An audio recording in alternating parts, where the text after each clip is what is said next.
We're constantly bombarded with messages about healthy living. Eat this, not that. The media, advertisements, and even well-meaning friends and family often tell us what we should and shouldn't eat. It can be overwhelming to navigate the sea of information and make the right choices for our health. Swap this for a low-fat version. The promise of fewer calories and a healthier lifestyle is enticing. But is it really that simple?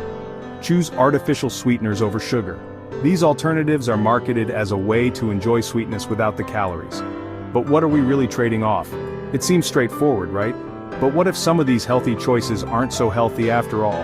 What if the labels and marketing are masking the true impact on our bodies?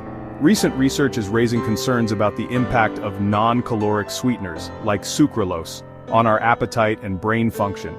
Scientists are discovering that these substances might not be as harmless as we once thought. For years we've been encouraged to ditch sugar in favor of these calorie-free alternatives. The idea was to reduce our calorie intake and avoid the negative health effects associated with sugar consumption. They promise guilt-free sweetness without the negative health effects of sugar. But are these promises too good to be true? However, emerging evidence suggests that these sweeteners might have unintended consequences, particularly when it comes to our hunger signals and how our brains regulate appetite. This could lead to overeating and other health issues. It's crucial to remember that our bodies are complex systems. Every change we make can have multiple effects, some of which we might not immediately notice. What seems like a simple swap can have ripple effects throughout our physiology. These changes can affect our metabolism, our brain function, and even our overall well-being. This is why it's essential to look beyond the surface and delve into the science behind these healthy choices. Only by understanding the full picture can we make truly informed decisions about our diet and health. And sucralose, a widely used artificial sweetener found in countless food and beverage products, has long been considered a safe and effective sugar substitute. It's a popular choice for those looking to reduce their sugar intake without sacrificing sweetness.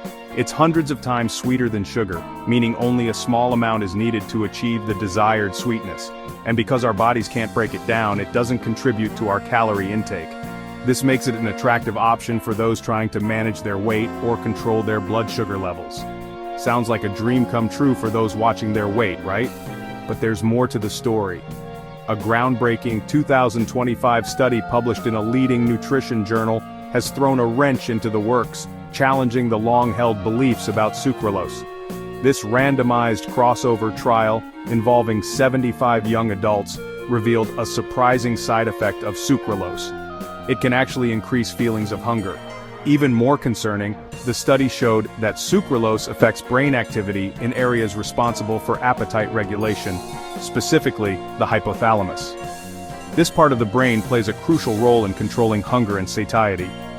Participants in the study consumed drinks containing either sucralose, sucrose, regular table sugar, or plain water. Their reactions were closely monitored.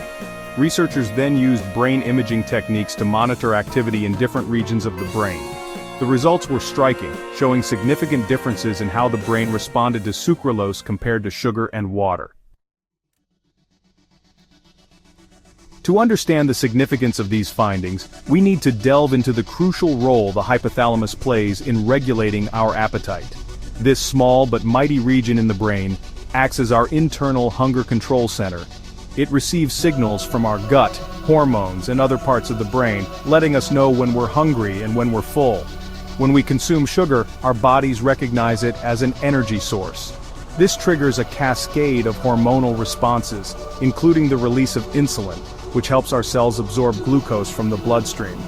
This process also sends signals to the hypothalamus, leading to feelings of satiety, meaning we feel full and satisfied. However, the study revealed that artificial sweeteners like sucralose interact with this intricate system differently. While sucralose doesn't provide any calories, it seems to trick the brain into thinking it's about to receive a surge of energy. The researchers discovered that both sucrose and sucralose increased blood flow to the hypothalamus, suggesting that both substances stimulate this critical brain region. The hypothalamus is a small but crucial part of the brain that plays a significant role in many essential functions, including hunger, thirst, and body temperature regulation. However, the similarities ended there. The way these substances affected other parts of the brain was quite different. Sucrose led to reduced blood flow in the medial hypothalamus, an area linked to feelings of fullness. This reduction in blood flow is significant because it suggests that consuming sucrose might help signal to the brain that the body has had enough to eat. This finding aligns with our understanding of how sugar impacts satiety. When we consume sugar, it can help us feel full and satisfied, reducing the likelihood of overeating. Sucralose, on the other hand, did not have this effect. There was no reduction in blood flow to the medial hypothalamus, indicating that it does not contribute to feelings of fullness in the same way. Instead, it increased functional connections between the hypothalamus and brain regions associated with motivation and sensory processing, areas that play a role in our desire for food and how we perceive taste. This increased connectivity could mean that sucralose makes us more aware of food and more motivated to eat. This suggests that sucralose might amplify our cravings and make us more sensitive to food cues, potentially leading to overeating. When we are more sensitive to these cues, we might find it harder to resist the temptation to eat, even when we are not truly hungry. These findings suggest that our brains recognize and respond to artificial sweeteners differently than they do to sugar. The initial stimulation of the hypothalamus by both substances is just the beginning of a complex cascade of effects. While both may initially stimulate the hypothalamus, the downstream effects on appetite regulation appear to diverge significantly.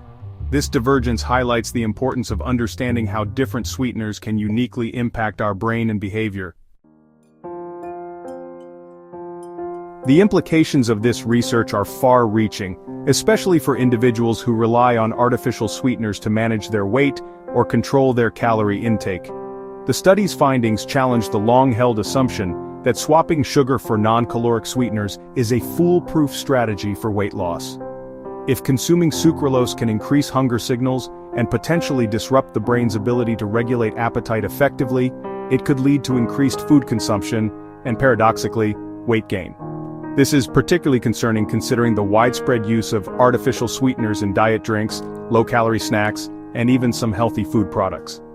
It's crucial to remember that weight management is a complex issue influenced by a myriad of factors, including genetics, lifestyle, and overall dietary patterns. While artificial sweeteners might seem like a quick fix, they might not be the magic bullet they're often marketed to be. It's important to note that this study doesn't mean everyone who consumes artificial sweeteners will experience increased hunger or struggle with weight management. Individual responses to these sweeteners can vary based on factors such as genetics, gut microbiome composition, and dietary habits. Moreover, the study focused on the acute effects of sucralose consumption. More research is needed to determine the long-term impacts of regular artificial sweetener use on appetite, weight, and overall metabolic health.